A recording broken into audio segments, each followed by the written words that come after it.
Hey y'all, welcome to Gadfly, the podcast about third parties, French candidates, and generally weird American electoral history. I'm Dusty Wilson. I'm Una O'Leary. Una, we are back this week a little early. This one's coming out a week earlier. We are now starting the every 2 weeks thing on Friday. And after that, now we're starting. Now it's fortnightly.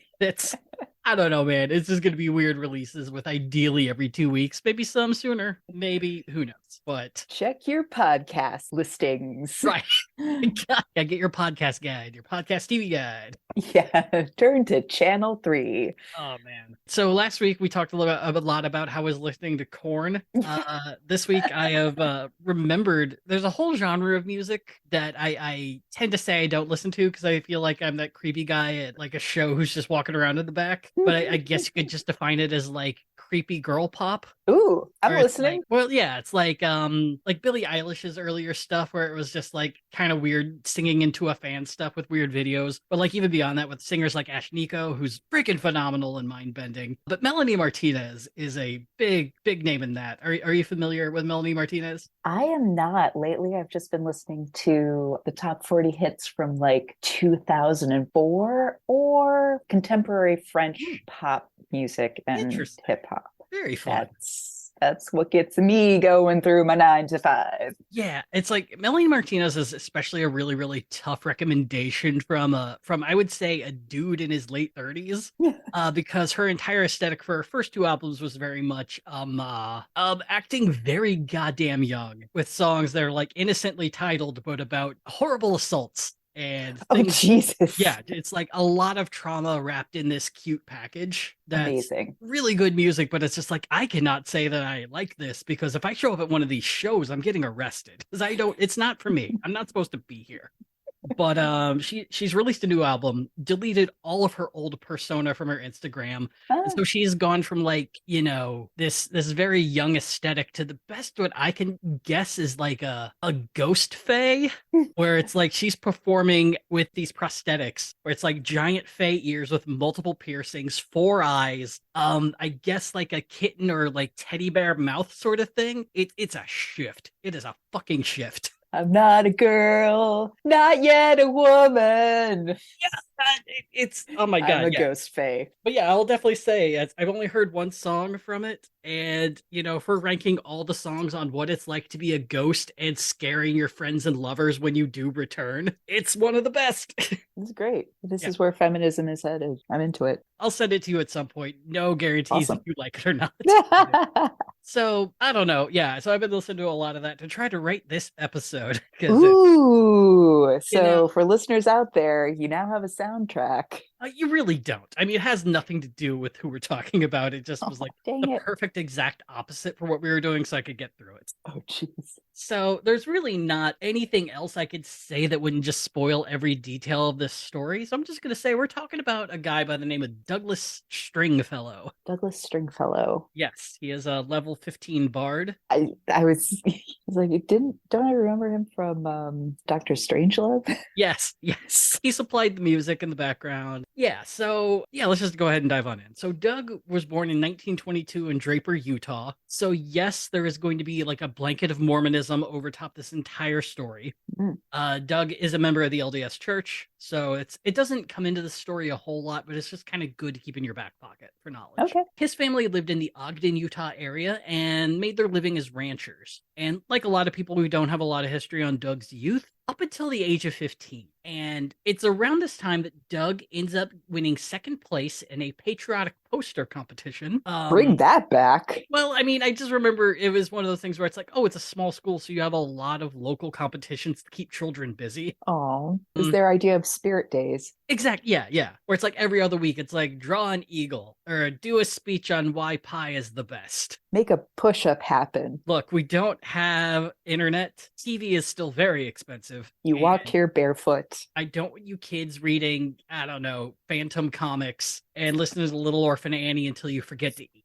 So sew a flag. These war veterans will judge it. Yeah, so at the age of 15, he ends up winning this award. And thanks to what I can tell, the combination of artistic and charismatic skill, Doug just explodes. It becomes very much a high school overachiever at this point. Ooh. During the time between the age of 15 and 18, he is elected to be president of the Junior High Science Club. The story on this I really loved because the paper asked him, like, what are your duties? And he essentially says, I have to figure out a field trip for us to do each week, which is incredible. That's not nothing. What? The one they had just taken was to the local morgue to learn about embalming. That And is dope. In 1938. Bring that back. Yeah, I mean, field trips were always such a rare thing, but for a club to be like, each week we're doing something and I'm gonna somehow justify it. Everything's science if you write well enough. So he was also elected to president of the Junior High Art Club. Apparently, he's a very good artist. He is the founding member of the school's drama club, which I believe were the Thespians, but it might have been another one of the more well-known high school drama clubs. He also joined the football team as a defensive lineman, which means he hit people. He hit people hard and at close range, and then sometimes he hit people while running. Like with his head, but like not like fisticuffs. Oh no, he's not out there like, sucker punching dudes and then stealing a ball. No, he's like pushing with his hands with open palms and then just like wrapping people up in a hug and taking them to the ground. Love it. Hard as he can. Anyway, so he also played major roles in the school's fall plays and things like that. I don't know if it was fall. I'm just used to the school I went to having fall plays and spring musicals. Yeah, same. Yeah, but so he was very regularly in those, and he was even in a local operetta that was funded by the local LDS.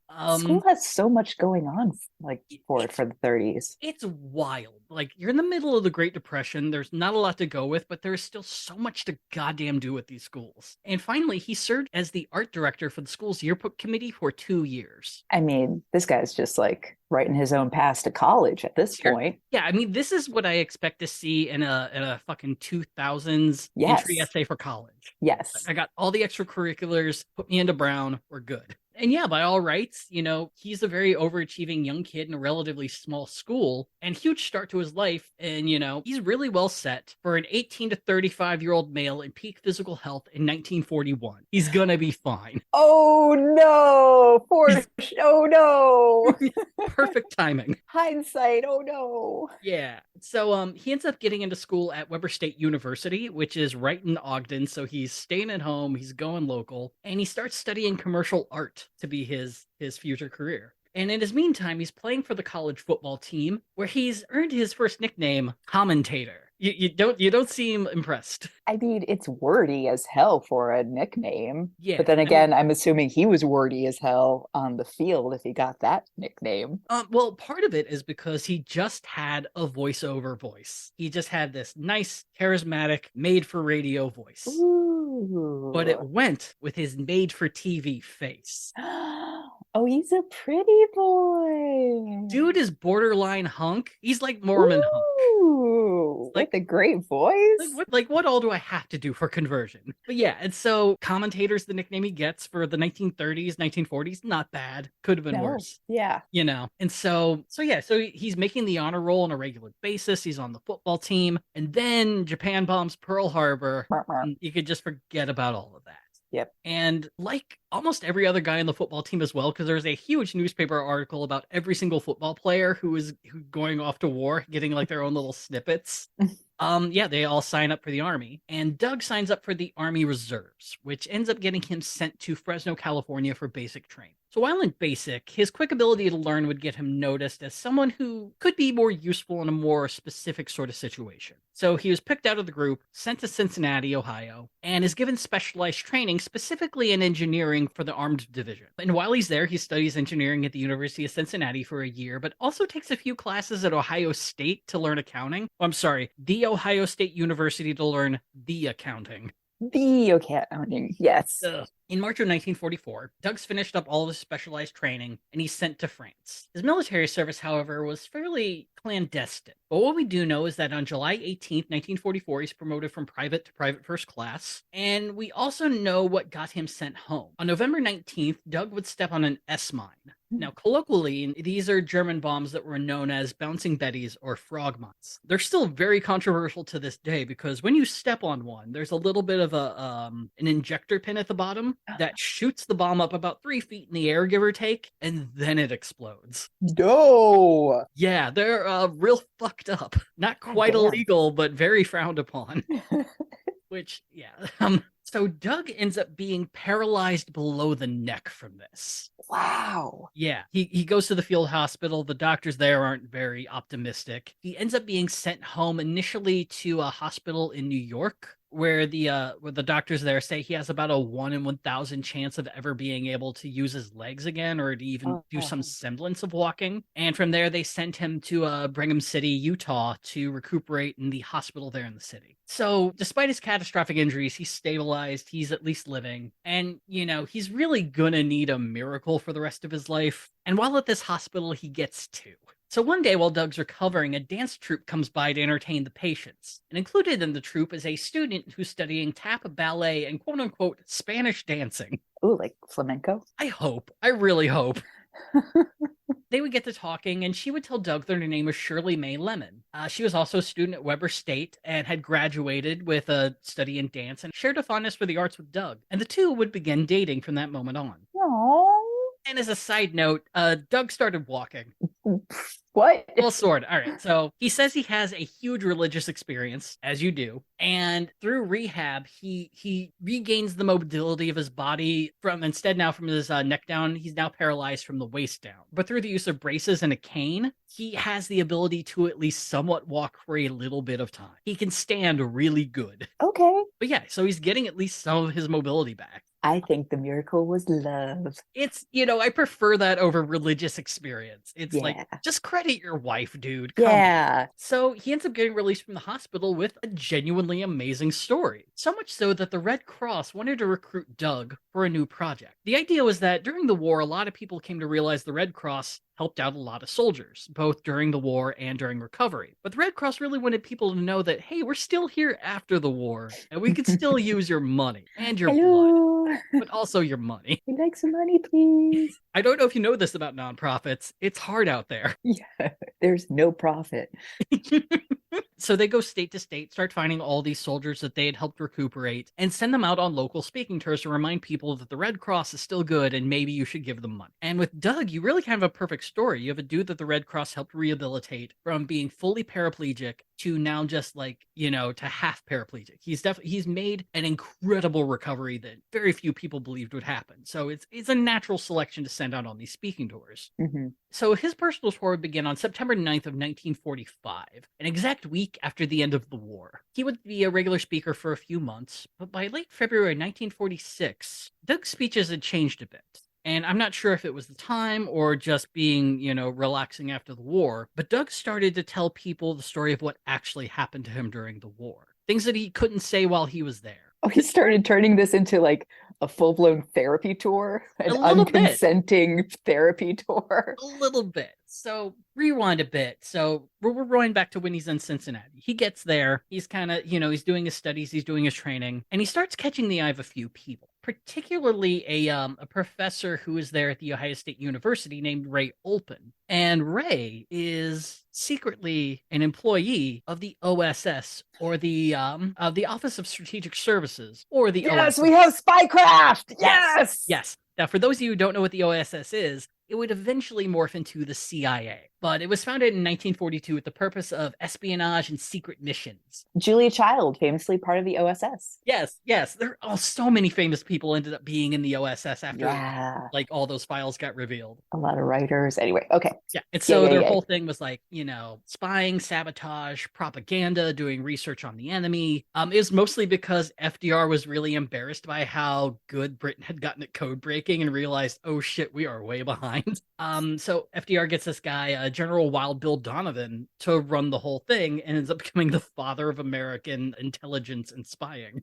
Love it. So this guy, Ray Olpen, sees Doug, sees a lot of potential in him. And Doug, along with 29 other guys, are brought aside into a secret room, are all honorably discharged, and then told, you're now all employees of the OSS. And we are training you for a mission that is incredibly important over in Germany. Ooh. They were actually given a very cool name, the Cloak and Dagger Boys. Come on! Great name. Cloaks are highly underrated. Daggers are also underrated. You put them together, you got a massive overrated. Someone who was in charge of naming apps, either went to Yale or was rejected from Yale. I will look that up. Yeah, was Wild Bill Donovan ever at Yale? Probably not. But yeah, I agree. And so they had a ton of intensive training, and finally the Cloak and Dagger boys were given their mission, and it would turn out to be their only mission. So first, they were to parachute behind enemy lines and take over a German communications center near Nuremberg. The idea was they get there, and since I suppose a number of them spoke very fluent German, they were to take over the location, hop onto the radio, and start giving German troops the wrong information. Sure. And in doing this, they would be able to help the Allied forces get past the Siegfried Line, which was pretty much the last major line of defense before we just started going straight to Berlin. What could go wrong? I know. Well, and it worked. They held the communication center for 11 hours. Oh, shit. Yeah. Is this a movie? Did this get turned into a movie yet? We'll talk about that, actually. Hey, okay. So they do that for 11 hours and figure, all right, we're about to overstay our welcome. We should probably go on to phase 2 of the plan. And phase 2 was kidnapping the German father of nuclear chemistry and fission, Otto Hahn. Oh. So Otto Hahn was pretty much in charge of the German project to create a nuclear bomb. It's kind of hard to figure out what his true feelings were because he definitely employed Jewish people in his facilities prior to the Third Reich. A number of his co-workers were married to German women. And so it's kind of hard to tell whether or not he was like, I like Hitler and this is great, or if he was like, well, I like studying, and if I go against this guy, where am I gonna go? Like, look, I don't want to be an asshole, but funding is really hard to get, and I am up for tenure. What are you going to do? Go to Rutgers? Go to like fucking Ireland? What's Ireland going to do? They're going to throw neutrality at you?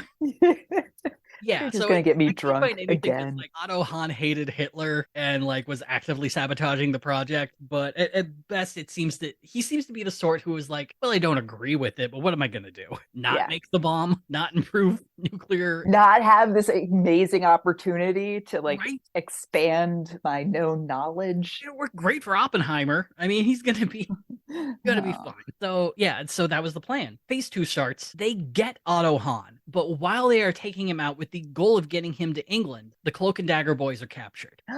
No! Otto Hahn is sent back to his facility, and the Cloak and Dagger boys are taken to Bergen-Belsen. Ooh, yeah, for those of you who don't know, it is at the same time the worst prisoner of war and maybe the second worst concentration camp. I don't know if we're given awards for that. It's still horrific. Yeah. So Bergen-Belsen is like no one in their right mind wants to go there. And typically for prisoners of war, it's almost all Soviets. So it's very, very odd that you have this clandestine American group that is now in Bergen-Belsen. But since they're also in the OSS, there's not exactly detailed information that they're there. So the Nazis get to torturing. The group goes from 30 to 5 because if the torture doesn't work, you kind of resort to murder. Or if the torture is too much, it ends up in if the torture works too well. Yeah. And so Doug is there. He ends up getting tortured horrifically. And he's about at that point where it's about to go from 5 to 4 when the German underground shows up. The German underground breaks into Bergen-Belsen, gets the remaining 5 American soldiers out of there and back across the lines into France. Hogan's hero shit. And it's while in France, Doug accidentally trips an S-mine. God damn, Doug! Oh my God, you survived a concentration camp! Well, the other thing, too, is that Doug does note there were 4 other people who escaped with him, but to his knowledge, he's the only one who survived long-term. Well, yeah. This is a story that Doug starts letting everyone else know about. That, he's now gone from a guy who has completely overcome what would have been, being fully paraplegic for life, a medical miracle, to a guy who was a complete and total war hero, who was the sole survivor of an incredibly dangerous mission, that while you weren't able to capture Otto Hahn, you're still able to help American soldiers fight on the Siegfried Line for 11 goddamn hours. I also just love from a self-care point of view, where he's like, oh, you wanna prop me up and show the world how I came through like a miracle, healthy and hale? No, I'm broken, motherfuckers. I am so broken. You don't even know how much they broke me. I like a lot of it too. You can't see these scars. Oh, you want details? You want to lock the door of the Kiwanis Club? I have some shit to say. I said lock it. So with a story like that, it would not take long for someone to recommend in the newspaper that Doug should run for office. Yeah. On April 28th, 1946, 7 months after the start of the speaking tour, a letter would be printed in the Ogden Standard Examiner requesting that Stringfellow run for office. Now, the author wouldn't say for what office, but they alluded that county office would probably be a good fit for Doug because it's sort of run-of-the-mill work, but would be just strenuous enough for someone who's disabled. Oh. Also, he hoped he'd run as a Democrat, so I feel like this guy invented liberalism. The writer would get his answer in the next month when Douglas Stringfellow announced that he was running for the Weber County Clerk and Auditor, but as a Republican. He would say after making this announcement, quote, "I believe I am qualified for the position of County Clerk and Auditor of Weber County because of my education, experience, and training. I feel that our county offices should be filled by men who know the people, and who have their interests at heart, and who are not hidebound by tradition. I believe that we should forget the past, except to apply the lessons learned in the future, and therefore by offering a constructive platform instead of a negative, so common in the past that we will better serve the interests of all the people." I have skeletons in my closet. I am getting past them. We are looking ahead, and I want to look ahead for you. Every day I look at the knife on my table and I think, would this have killed Hitler? It is a bunch of word salad, but you're running for auditor and clerk. I don't know what you're supposed to say other than I can count without a calculator. Yeah, fuck it. I'll use it. I probably should. So Doug would be uncontested in the GOP primary, setting himself up to face the incumbent Democrat Lawrence Mahlon. Shortly after beginning his campaign, he celebrated by marrying Shirley and then winning the election for president of the Young Republicans of Utah. Ooh. As for the campaign, there's not really much of anything. It's an auditor-clerk race. Nothing's gonna happen. Doug did his usual speaking, touting his education and secret agent skills, karate chop, but he would lose handily to the incumbent 60% to 40. And Doug reacted to this the way I think most young men would, by leaving the state. Wow. So much for that community building he was word salading about. To be fair, he's doing it for his Mormon mission work. Oh, yeah. Okay. I want to be a jerk. He's moving to Tulare County, California to try to convert someone to Mormonism. He couldn't have done that when he was in Germany. I mean, 2 birds, 1 stone. It's harder when you're like stabbing a guy and you're telling him like, "Hey, before you die, can I tell you about Mormon God?" That's when it's most important. Well, and he'd have to learn German. I thought he did. Oh no, other people knew German. He's just like, he's there to stand guard at the door to be like, "Keep talking German, clack clack." All right. Yeah, I think it'd be a waste of time to teach all 30 guys German if you only need like 5 on a radio. The Mormons have some of the best like language acquisition work. Really? Yeah, because of the missionary work that they do. Good point. Yeah. Like I do know that they have like a very strong grasp on the Tongan language just because you have a very large Tongan community in Utah and a very large Pacific Islander community there. I did not know that. But yeah, that's a really good point. So he goes to Tulare County, California, doing his mission work. But you know what? While he's there, you might as well keep refining your speeches with the new audience. I mean, you got to hit those open mics. You know, not every Moose Lodge is gonna have a night where there's not someone speaking. So you just do it. You got to purge the demons, and you don't know about therapy. Exactly. And I will say, it is very much like an open mic thing where he ends up coming out of it with 3 really solid speeches he can give. One's on Americanism, which is just, how to be the best apple pie you can be, or like he's got a face for it and stuff like And so a lot of it is just, there's one on his trials and tribulations, there was one on Americanism, there's one on like civic duty. He ends up just really nailing down his talking points. So he comes back to Ogden a year later, and as a private citizen, he ends up getting the first job that would really define him. And it's as an announcer for a local radio station, which is KLO, was an AM station at the time. Nowadays, it plays classic alternative and Weber State sporting events. Nice. Yeah, so you can hear Harvey Danger and hear some basketball. It's great. You would love this station. I would. I really would. Not many radio stations I love. That would be great. But yeah, he ends up being a radio announcer, and it is just a perfect fit for him. He becomes a local radio star, which is kind of a job that ended after 1998, but he ends up becoming, he's, emceeing all these local events. He's a narrator for a number of school plays and things. Fun. If you need a guy with a good voice with a pretty decent name draw, Doug's the guy you call to come in and do that. Nice. And as his star grew as a radio personality, so did the public desire to bring him in at every Kiwanis Club and JC's event to talk about kidnapping Otto Hahn, giving those Jerrys what for. By 1951, Doug's local popularity was about ready to burst. Not only was he a famous radio guy with a killer story, but that year, he'd also been elected president of his high school alumni association. He had organized the Weber College Quarterback Club, which is sort of like a sports backer sort of thing, where I think it's bigger in SEC schools and Big Ten schools, where it's all clandestine. Here's $10,000, high school recruits. I just dropped it on the ground.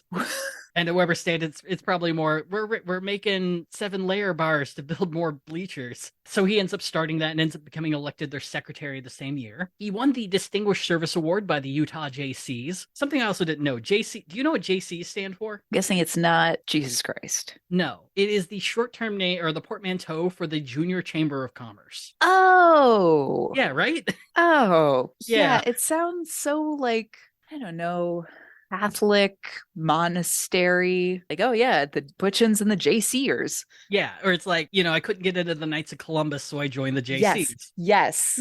Yeah, he gets that. From there, he springboards to be named the Utah JC's Most Outstanding Young Man of the Year. And this is at the age of 30, or at the age of 29 to 30, I might add. He's elected to the Ogden JC's board. He's named the vice president of the Voters League for Better Government, which was just invented to help Ogden change what kind of government they were doing. They wanted it to be a council manager government, so just create a town council. But most importantly, he won third place in the Freedoms Foundation. He won third place from the Freedoms Foundation for their public address division. So they had a division specifically just for giving good speeches, and he finishes third. Second place went to former President Herbert Hoover. First place went to General and very soon to be future President Dwight Eisenhower. Okay, so he's in some good company. Yeah, it's really good company. If you want something to bring in the crowds at the local state fair, this is the shit. And this would be in every single newspaper from here on out. So the stage is set for Doug to take the country by storm in 1952. And sure, he mostly did that by taking his set of 3 canned speeches on a cross-country tour of speaking engagements that by the end of the year would total over 200. And every single fucking newspaper is going to write about it. It's the same article over and over. Doug Stringfellow, OSS agent, served over in Germany. Otto Hahn, Bergen-Belsen, third place next to Hoover. He's going to be I'm at the Optimist Club. I'm running out of fucking 1950s social organizations to bring up. I'm just thinking of you going through your various like archive sources, just being like, just give me something, anything, editorialize. God damn it. It's just the same paragraph. I was just grumbling at the same 9 newspapers in all of Utah printing the same fucking shit with minor differences. He also ends up getting the national spotlight in a more modernly conventional sort of way, in that he runs for Congress in 1952. As he should. All right, let's do this. So he's not your typical candidate for the year, and especially in Utah's 1st District. Typically, that's a job for attorneys and businessmen, not radio newscasters who talk good. But going into the election season, Doug was placing himself as the obvious GOP frontrunner. He'd successfully paired himself with the Dwight Eisenhower campaign for president and was chosen to serve on the state committee to get Ike elected. Plus, it didn't really hurt that Doug very much, like I said, is a hunk. And if we're looking at our modern time where newscasters and weather folks are running for office, it makes a lot more sense from that sort of an angle. And so on March 27, 1952, Doug declares that he's running. And the only other major contender, Weber College president Henry Dixon, states that he's not only isn't running, but he is endorsing Doug. Now, we don't have a campaign website to fall back on, but thankfully, Doug is interviewed by a lot of newspapers, so I could kind of get an idea of what he was supporting for his campaign. It's not much, but it defines him pretty well. First, he wants to require the federal government to assist in river-based projects such as damming and irrigation of the Colorado River. Fuck you, river. Yeah, he loves and hates that river. It should be dammed up. The water should be going all over Utah. We got to make use of this shit. Flow again. Yeah. 2, he wants to continue maintaining military depots and equipment surpluses for the Army and Navy. And this is mostly because in Ogden, there is an Army depot there. So there we go. Yep. He wants to lower taxes on business, which he refers to taxation of business as property theft. What? Yep. Yeah, it gets real libertarian-y for a little bit here. Yeah. And he says it's important to lower business taxes to keep America from turning into a socialist state. I mean, you can just calm down. Well, and this is the fun thing with him too, because put the Drake meme in your head, Yes. where he has said in speeches, we shouldn't be worrying about communism. We should be worrying about socialism. When I was locked up with other communists, we realized the enemy of my enemy is my friend. They seemed so hungry, which is why communism's a bad idea. Bad, but listen, they're not the real evil. The real No, evil no. were the people who sent me to that camp in the first place. Right. I have misunderstood what National Socialism is, but I'm going to ride this train. And finally, returned federal responsibilities to local governments. And this includes the right of taxing people. Government shouldn't be taxing businesses, shouldn't be doing income tax. The only taxes should be done at the local level, and that is it. The only tax I want to do is the 10% tariff I kick up to the church. That is my right. That is not property theft. Yeah. Not doing its businesses. That's Jeebus money. As for his competitor, Doug would have the luck of Democratic incumbent Walt Granger stepping down to run instead for Senate. The Democrats would replace him with Ernest McKay, a rancher, but also a debt collector for the IRS. Which, if it's a whole generation that hates taxes, probably not the guy you should be running. They were like, we want to make this as explicit as possible for our voters. We want this to be black and white. Well, the way I said that to it, it implies the Democratic Party selected the guy. This was at a time they were having primaries for these things, and McKay did beat the mayor of Ogden to be the Democratic nominee, but I still think it's a bad idea. So to say that Doug had an easy campaign would be putting it light. Much of his campaign tour was spent alongside incumbent GOP Senator Arthur Watkins, and best I can tell, Watkins seems like a genuinely nice guy. He ends up serving 2 terms as senator, so 12 years. Ends up losing in 54 because he led a campaign to get Joseph McCarthy out of the Senate, and so he wasn't exactly anti-communist. He hated McCarthy and saw him for the jerk that he was. Yeah, he was just ahead of the times. But Watkins was also like, I do the same thing over again. It's fine that I'm not a senator. I did the right thing. And so that's the guy that Stringfellow's running with. A genuinely wholesome, stick by his guns sort of guy. Oh. And so with Watkins by his side, Doug ends up scoring some really big name senatorial endorsements, such as Andrew Schopel from Kansas, and the Republican who came in second place to being president, Robert Taft of Ohio. Of the Tafts? Yeah, of all the Tafts. Of like William Howard Taft, former president, Robert Taft, who was senator, and then Bob Taft, who was from Ohio, also in the modern days, who's just the worst. Yeah, the Salt Lake Tribune would end up calling Doug the best GOP candidate on the ballot in the entire state, and that was including Dwight Eisenhower. Wait, Dwight Eisenhower was from... Well, he was on the ballot for president in Utah. Oh, yes. Okay. Yeah. Damn. Yeah, so okay. Everyone's voting down ballot because of Stringfellow. He's helping Eisenhower. To be fair, Eisenhower wasn't a Mormon, so he had that against him. Good point. So there wasn't a whole lot of polling going on at the time, but there was some. And the first bit I could find in October would show that Doug was leading with 52% of the vote compared to McKay's 29%. On election day, Doug would be faced with another 60-40 result, but this time, Douglas Stringfellow would win, becoming the first GOP rep in the district in 22 years. The thing, though, is as a congressman, and I hate this, I really hate this, Doug was boring. He did some stuff that I'm like, I can mention this and we can like kind of rant about it, but for the most part, he did his job, and he didn't introduce a lot of stuff. And he mostly just did speaking tours and had breakfast with Eisenhower every once in a while. Dusty, where's the wackiness? We'll get there, but god damn it. It's all right. So we can at least talk about some of the bills he put forward. One was very much just something he promised during the campaign. He introduced a bill to establish a set of dams and irrigation along the Colorado River. Yeah, fuck that river. Ends up not really passing. Oh, you're free now, river. A bill that he does introduce that ends up passing was an amendment to the GI Bill. The GI Bill states that you get free college or training after you get back, but at the time that was for 2 years after you get back. And for Mormons, mission work could be anywhere from a year to 2, potentially more. And so Doug introduced legislation saying that you can postpone that time for after they do mission work, whether you're a Mormon, Christian, whatever. And it ends up passing overwhelming. That's great. One of the wildest bills would be one that would have allowed the Federal Power Commission the right to ban the import or export of natural gas if they found it would, quote, result in economic dislocation, unemployment, or injury to competing fuel industries in the United States. And this was entirely because Canada was trying to sell natural gas to America, and the coal industry in America was not wanting to have that. Indeed. Yeah.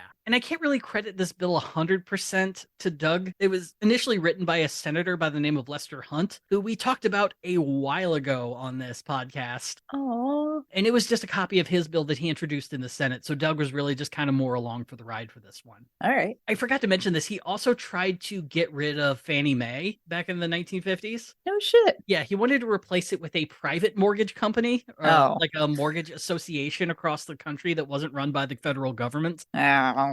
Yeah. So, would have made 2008 different. So not different. Better, but different. Earlier, perhaps?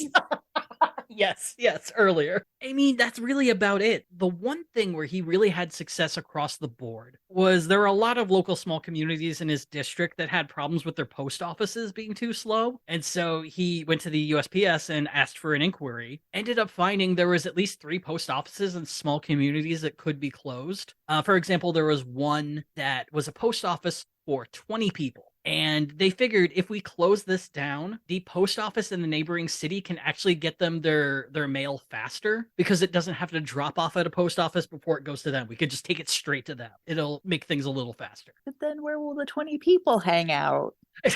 Open a general store. It's not my problem. Oh, poor post office. Yeah, so this happens in a couple places. But through this inquiry, they also find out there are 7 postmasters in the area that should lose their jobs because they didn't get sufficient training to be postmasters. Why should they lose their job? Can't they just... Because they don't know how to do it according to this test. But they couldn't be trained properly. I know, they're getting life experience, and I agree. They probably shouldn't be fired unless they're obviously doing a bad job. Yeah, unless they're like actively stealing mail. Holding it up to the light and seeing who's been sending checks. Just shaking it for silver dollars. Yes. Man, we are never going to get to work at the post office. I should probably also say there is one huge black mark against him, and that's he ends up becoming a really big supporter of Joseph McCarthy. Woof. Yeah. Yikes. Yeah. In a newspaper interview, he says before winning his congressional seat, he was probably one of McCarthy's biggest enemies. But after serving, he's now become one of his biggest fans. In a later interview, he does say he does like what McCarthy's doing, but he doesn't like the way he's doing it. And that McCarthy suffers from, quote, headline-itis. Oh, you're one to talk, Stringfellow. After reading over 500 newspaper articles about this guy in 1 year, yes, he is one to talk. And yeah, it's also like, it's that whole attitude of just like, I like what you're doing, just not the way you're doing it. The way you're doing it is very crass. That's very 2020's GOP. Yeah. Not here for it. But you know what? Who needs to be making congressional news when your regular life is newsworthy already? In 1954, the National JCs would honor Doug as one of the top 10 young men in the entire country. But more importantly, Doug ends up getting to be a TV star for a day because he ends up being featured on an episode of This Is Your Life. Oh, that is appropriate. Yeah. So for those of you not familiar with the show, the general idea is they take a random person who's either, they're 106, or they've had this really tragic life, or they've had this huge experience, and they send them on a stage in front of a studio audience, and over the headphones, you'll hear a guy being like, I bet you don't remember me, but I fixed that wagon when you were 2.5. And they'd be like, do you recognize that voice? They'd be like, yes, it's Uncle Jerry. I remember him. And then Uncle Jerry comes out and they talk about your life and you cry and it's great. Yeah. And the whole thing is sponsored by Colgate's mouthwash and Carless tobacco. So something I didn't know about the show until I started reading articles is that haters have always been around. And there are so many letters to the editor talking about how This Is Your Life is saccharine bullshit. And there's this weepy nonsense. And I don't need to see these fucking sob stories every goddamn night.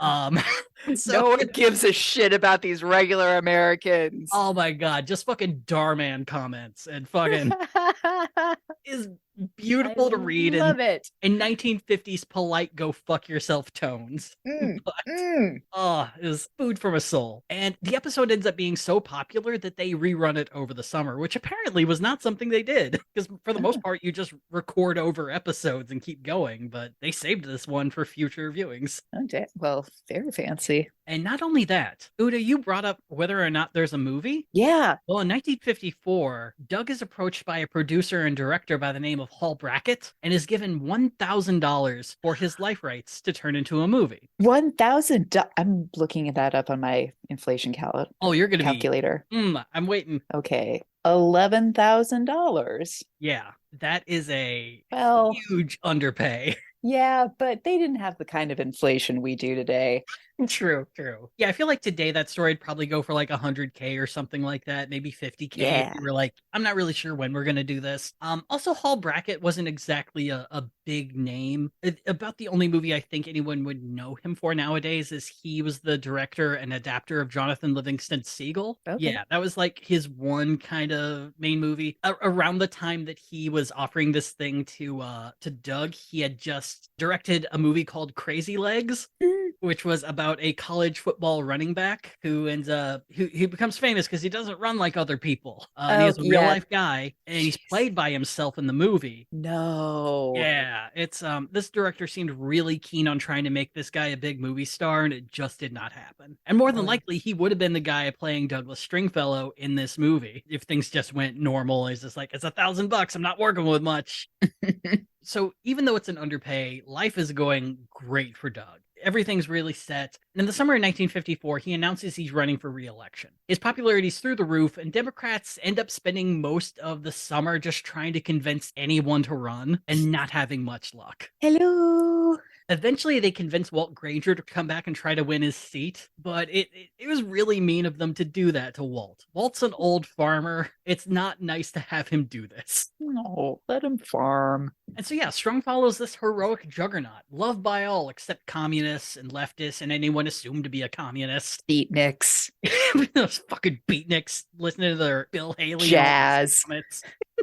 And yeah, so he's nationally famous, and he's just an all-around family man and hunk. And 1 month until the 1954 election, the polls had Doug up 60-33 over Walt Granger. He's in the kind of campaign that we see nowadays where you're not really campaigning at home. You're just going to other states to campaign for people. Oh, you're just so good. It's like, I got time. Right. I can stump for you. Exactly. Yeah, he's fully doing stumping for everyone outside of his state. His re-election is a sure thing. And at this point, the sky is the limit for Douglas Stringfellow. Why do I sense something? Because I have an exact date, Una. Oh, wow. Okay. It's October 14th, 1954, 19 days before the election. In the summer of 1953, the civilian-run Army Times newspaper had started hearing some very concerning rumors, mainly that Douglas Stringfellow might have made up his military history.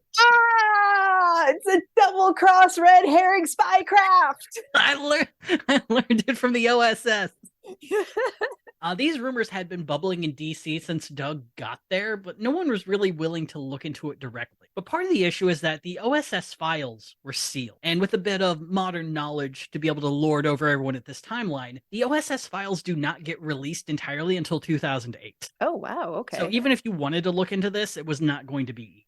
So, you know, the Army Times notices no one else is really looking into this. None of the major newspapers. There's rumors, but no one seems to be willing to put in the legwork. So they get a pair of reporters to start asking around to the commanding officers of Douglas when he was in the Army Reserves. It takes them a bit of time, but after talking to Doug's platoon leader, platoon sergeant, and company commander, they found out the ultimate linchpin that tore apart the war hero story. They found that Doug hadn't been clandestinely discharged in Cincinnati, and that during this whole operation to take over the communication center in Nuremberg and to get Otto Hahn out of the country. During that time, he was on the USS Lejeune sailing to France. Bum, bum, bum. It was physically impossible for him to have been in this mission. Not only that, but they were very easily able to find him assigned to the 62nd Armored Infantry Battalion in France. He had not been discharged. It was very clear he was there. He was just with simple records. Charged. He was just there. Yeah. The thing though is by the time they got everything set, the article would be coming up perilously close to Election Day. The Army Times figured they probably should give people a heads up instead of just throwing shit out there and hoping for the best. So they gave the Associated Press and the United Press a heads up that things are about to get very weird. And the United Press used this as an opportunity to get Doug's opinion on the matter before the issue came out. Doug replied by saying that I've given over 200 speeches and I may have employed some poetic license over the time, but all in all, the story is essentially true. Yeah, for the spies who were actually doing it, not for you, sir. He added that he's thinking about suing the Army Times for libel, but since the article hadn't come out yet, he can't really say. But after reading it, he's going to make a decision. The Army Times was asked to respond to this, and they said that they had given Doug multiple opportunities to prove them wrong, and at every opportunity, he either postponed or just completely deflected. On October 15th, the story dropped. Doug demanded that Dwight Eisenhower release his OSS files to prove the Army Times was wrong, and said, quote, I feel that the entire attack on me is politically inspired. And so I think it's a decent move to make, because I think deep down, the OSS files aren't going to be released because it's too soon after the war. People could get hurt. So it's a good thing to do to make it look like you're trying to do something, but knowing that ultimately you're going to be okay. Got it. So it's a little bit of saber waving. A little bit, yeah. But that night, Doug was called into a closed-door meeting with Utah's 2 senators to have a bit of a come to Mormon Jesus talk. And the next morning, Doug scheduled time on local TV. Flanked by Arthur Watkins, just like he'd been on the campaign trail in 1952, Doug admitted that he had made up 99% of his story. In the end, only true part about the entire thing was the landmine in France. He did end up stepping on a landmine in France, but it was during a time in which he and a few other men in his battalion were sent out to clear a minefield, and it went off. Well, yeah, because I think it's important to know that by the time that Doug got to France with his battalion, Normandy had already happened. America was well into France. They were just bringing up the rear. 100%, yeah, because the other fun detail is that while he was in France during those few short months, he was not in a single battle and was not shot at once. Just stepped on a landmine. Yeah, which, horrifying. Terrible. Horribly unfortunate, but yeah, that was what had happened. So Doug explained this in a really interesting way, in a way that, like, I can kind of sympathize a little bit, like, just enough for it to be like, yeah, that's a very, you did a human thing, where he said, he came back, he wasn't really exaggerating his story after the landmine when he was in the hospital, when he met his wife, but when he started doing the Red Cross tours, he did his basic story where he's like, I got a Purple Heart because a landmine blew up and then the Red Cross helped me. But people kept asking for more. They wanted more details. They wanted more story. Had to feed the crowd. And Doug started noting that newspapers would start printing things about him that he hadn't said before, such as serving in the OSS. And instead of refuting these newspapers, he just went along with it. And so as the myth grew, he grew along with it and just kind of adapted it into his own story. And I kind of get it. I mean, when he was in because we're talking about a dude who's 22, a dude whose brain is 3 years away from being set. And you're going from a guy who was an overachiever and beloved in high school, who was an achiever and liked in college, with a strong future ahead of him if nothing happens. And he goes to war to become a war hero. And if you're looking at it in the most pessimistic way possible, he fucks onto a mine without even being in battle and is sent home broken. Yeah, and you want to make some meaning of it. Yeah, exactly. Yeah. So I was going into this expecting, because the way I was introduced to the story was a New Yorker article saying, meet the original George Santos. Oh, that's not fair. Yeah. This guy copped to what happened. Yeah. Well, George Santos has like a bacchanalia of bullshit and lies. And Doug Stringfellow is a guy who I genuinely believe he was suffering from at least PTSD, from a large amount of trauma from this. And like you said, you want to have some meaning to stuff happening. It can't just be, I was in France and then I almost lost my body. Another thing that I really kind of noticed with this is you can really follow the evolution of newspapers inventing things about him and him going along with it, because I mean, people at the time probably weren't going into libraries and looking through tons and tons of microfiche every time something happened. But when you look at it on newspapers.com, you can definitely see the evolution from September 9th, when he's making his initial speech, which also includes his first lie, because he did get a Purple Heart, which you get for being wounded in battle, but he also started to claim that he got the Silver Star and Bronze Star, which are awards for valor, which he did not get. Oh. So 6-7 months later, that's when he starts saying that he was with the OSS. that he was part of a group. At the time, he was saying of 200 people who were part of the Cloak and Dagger Boys. In 1949, he begins claiming that he escaped a prisoner of war camp in Belgium, which is not where Bergen-Belsen is. Bergen-Belsen is in northern Germany, but it would be the next month that it would be updated to Bergen-Belsen. And that's when the Otto Hahn story starts showing up. But you can also see newspapers kind of fucking up the story and him picking and choosing what he's going to go with. In 1951, the Wasatch Wave newspaper said that he was one of the few survivors of the Bataan Death March, which would have put him in the wrong theater of the war. Yeah, like in Myanmar, right? Yeah, at least the East Asian coast. Which reminds me of another thing. You remember him saying that Dr. Ray Olpin recommended him for the OSS? Yes. The Army Times would talk to Ray Olpin about this because at the time he was very easy to get a hold of because he had become the president of the University of Utah during that time. Oh, so he's like right there. Yeah. So they asked him, hey, did you recommend Stringfellow for this? And he said, no, I never did. I might have met him because we were at Ohio State at the same time. But my sole focus of knowledge in the OSS was the Pacific Theater. So I wouldn't have had any say on Stringfellow going into Europe at all. Supposedly he made claims that he had graduated from Weber State and Ohio State and the University in Cincinnati. He had not graduated from any of those schools. Oh. Yeah. I actually just assumed he hadn't because the war disrupted everything. Well, yeah, that's 100% it. He just never went back to get his degrees. And he really kind of didn't need to. He was making enough scratch from speaking. He became a congressman. What would he do? Back when you could. Exactly. Yeah, exactly. Yeah, let your wife have the degree. It's fine. Yeah. Degree in flamenco. Yes, we hope. So he gives this speech on TV, admits to everything, and closes it out by apologizing and saying, if the GOP wants me to step down from re-election, I will do so immediately. If they want me to keep running, I will leave it up to the people of Utah to decide whether or not I keep my job. And the very next day, they said, we would like you to drop out. And he did. True to his word, he dropped out, and they replaced him with Weber State President Henry Dixon, the man who they expected to run in 52. And Dixon ends up serving for 3 terms because he wins 16 days before the election in complete shame of not finding a war hoaxer and running them as their main dude. Dixon still beats the incumbent Walt Granger. Damn. Yeah, which now leads to the Army Times being in a weird little position. Republicans were pissed at the Army Times for releasing this article so close to the election. Sure. Democrats are now pissed that the Army Times didn't wait until sooner to the election, like a week until. And the Army Times knew going into this was going to be a really political thing because it's not like you can wait until after an election to release this. Once you have the information, you have to say it. You have to say it, New York Times. Did you hear us? Right. You have to say it. Yeah. Well, and they discovered something that made things even more awkward in that 6 months prior to the article coming out, they found a large number of Dwight Eisenhower aides who knew for a fact that Stringfellow was lying, and they said nothing. Oh, shit. They couldn't prove that Eisenhower knew, but...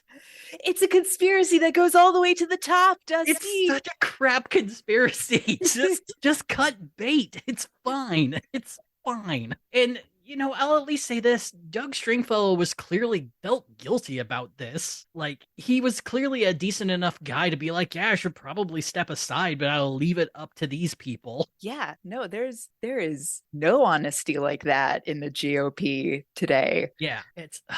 So in the following years, Doug would try to hop back into the public speaking circuits. Instead of now being like the war hero speech circuit, it's now, I have penance to tell you about. And while he was able to get some speaking engagements, it was nowhere near the popularity that he had in the early 50s. It's kind of best shown by the Stockton Evening and Sunday Record byline from 1955. Quote, phony war hero, now lecturer. Oh, yeah. It hurts. His new speech entitled What I Have Learned did get him a few speaking spots across the country, but wasn't quite the hit. Did he at least go into like John le Carre style novel writing? Because he's got a good imagination. I mean, he was listed as a writer, but I couldn't find any evidence of him writing any sort of novels or books. So after all of this is done, he returns home to Ogden. He's elected secretary of the Ogden JCs after all of this. And he ends up keeping his job at the radio station as an announcer. And in 56, he's promoted to general manager. Ooh. Wait, no, he's promoted to general manager of a radio station in Murray, Utah called KMUR. He serves as general manager there for 2 years before moving to Las Vegas for a new radio job as a newscaster. He's very much fallen off the map by this point, but a lot of it is due to what a newspaper found in 1959, in that he had changed his name to Don Douglas and was very much living off the map. By this point, there's a whole new scandal about someone pretty much doing the same thing that Doug had done, claiming he was in OSS, doing all these things, pretty much the whole stolen valor racket, and had been caught. And a newspaper wanted to see what Doug was thinking about it because the guy was caught and he apologized. And they eventually found him. He gave his new name. I think it was at the end of his time at the station anyway, and knew he would have to move. But they asked him how he felt about it, and he's like, I sure hope the public gives him a second chance. You know, the public does after chances, but they never forget. And so after 1959, it's kind of an empty void for a bit. He becomes Don Draper. Oh my God. I mean, it would fit for the commercial art background. He resurfaces in 1962, which would have been a time that he moved to an artist resort in San Miguel de Allende, Mexico. Now who's the beatnik? Yeah, and it's here he's working on his art. He's doing murals across the city. He ends up doing one for, I believe, a Catholic church in the area. I will let you read into this as you wish. Shirley and their now 4 children have moved back to Salt Lake City, Utah, stating that it's so the kids can have a better education, but they're definitely living apart. On a side note, divorce in Mormon culture is not well looked upon. So I will let you draw those conclusions. In 1965, he ends up suffering a heart attack while in Mexico. Shirley does go down to Mexico to tend to him for a little bit, and after a month, he is released from the hospital and moves to San Clemente, California. I looked up the address in San Clemente. Gorgeous house right on the coast. Yeah, it looks like a great place to live. 1 year later, while he's in Clemente, he ends up suffering a second heart attack. He's rushed to a VA hospital in Long Beach, but they are not able to help him. And Douglas Longfellow dies at the age of 44. 44! Yeah. Damn!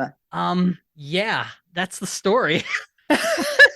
Douglas Longfellow is a rough one to write because it's weird to go into a story being like, yeah, fuck this guy. He seems like a real piece of shit. And then he's palling around with Joseph McCarthy, and it's very easy to hate him in those points.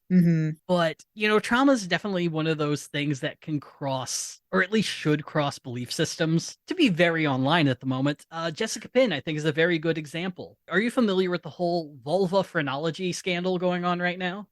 Is this a TikTok thing? What is happening? Oh, it's fully Twitter. So this woman, Jessica Pinn, her specialty is in the anatomy of the clitoris and vulva anatomy and things like that. And her huge push is to try to get doctors and the medical community to better understand and depict the anatomy of the clitoris. And she's had some great success in that. Hey. However, this last weekend, there's she featured a picture from an artist who had taken plaster casts of about 12.5 vaginas. I imagine vulva. I'm using vagina in the male term. Yeah, I was like, wait a second. We just mentioned the need for better education on this. I just realized I'm going full Ohio sex ed on this, where it's like, you know, the visible part. So there are plaster casts made of the vulva and outer folds. Yes. And so from the picture, she has circled all the outies and said, these are all clearly the female. And essentially stating that if you have an innie, you're not really a woman. Or it is a vulva of a trans woman post-surgery. What? So then we get to the Trump, because this did go into a huge thing of, you know, probably my favorite porn star, Electra James, native Chicagoan, made a note where it's like, hey, I have a vagina like the ones you didn't circle, and I edit my movies, so I have hundreds of hours of looking at my own hole. I know what it looks like. I'm not abnormal. To which Jessica Pinn was like, send me a picture of it. He's like, it's the internet, find it. Sir, it didn't happen. Yeah. And then she like sent a DM asking her to send pictures of her vulva. And she's like, I'm not doing that. I'm not sending a picture of my naked body where minors will very easily be able to see it. It's already easy enough. Yeah, this smells like entrapment. Yeah. It just, and so people very quickly unearthed that Jessica Pinn is a TERF. She's also very racist. God damn it. And once again, you know who's really harmed by this? The millions and billions of straight women who just need their partner to find the clitoris. Look, it's there somewhere, and we will put a flag on it someday. But then we have to learn about where this trauma comes from. And apparently, when she was 17, she had an outie vagina, and her gynecologist told her she needs to get a labiaplasty so that she can have a normal vulva. And she ends up getting the surgery, and it's botched in some way. So now a lot of her trauma is based on any vaginas are a mutilation of what the female anatomy should be. And trans individuals are only getting the surgery for any vaginas because they are being risen up as what the perfect female form should be. And so it says, Alejandra Caraballo said, you've been through an immense amount of tragedy and learned all the wrong lessons.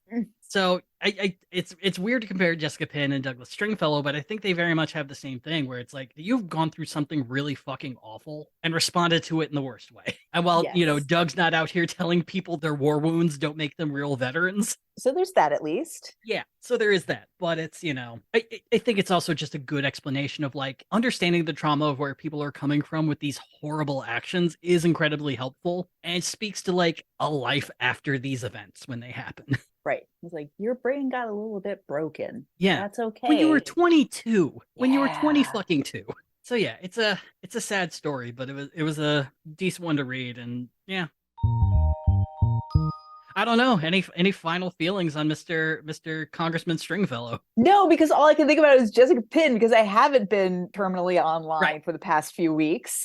Which reminds, I'll end you with a decent story from Stringfellow that I left out. So if you remember, Paul Brackett gave him $1,000 in a contract to make the move about his life. Yes. He gave him that $1,000 just a few days before the Army Times article came out. Okay, so he got a little bit of money to cushion the blow. Well, here's the thing. About 3 years after the event, some people were looking into Stringfellow to try to correct some information and make sure they just weren't perpetrating more myths about him. And so they contacted Brackett and asked him, like, hey, did you really give him $1,000 for that? And Brackett confirmed it, but he also said that after the article came out, he went into his office one day and on the table was the movie contract and the uncashed check for $1,000 just sitting there. Wow. He confirmed that Stringfellow was still sending him Christmas cards each year.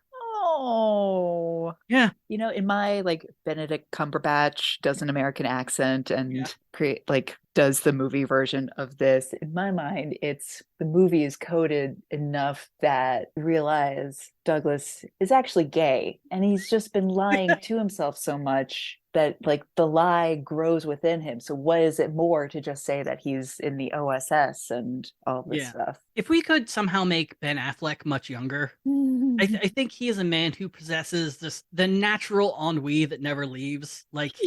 There's a voice in the back of his head that won't stop playing My Chemical Romance, but he doesn't mind it and will never turn it down. I think he would do a very good. I think you're right. Yes. Perfect casting. A+.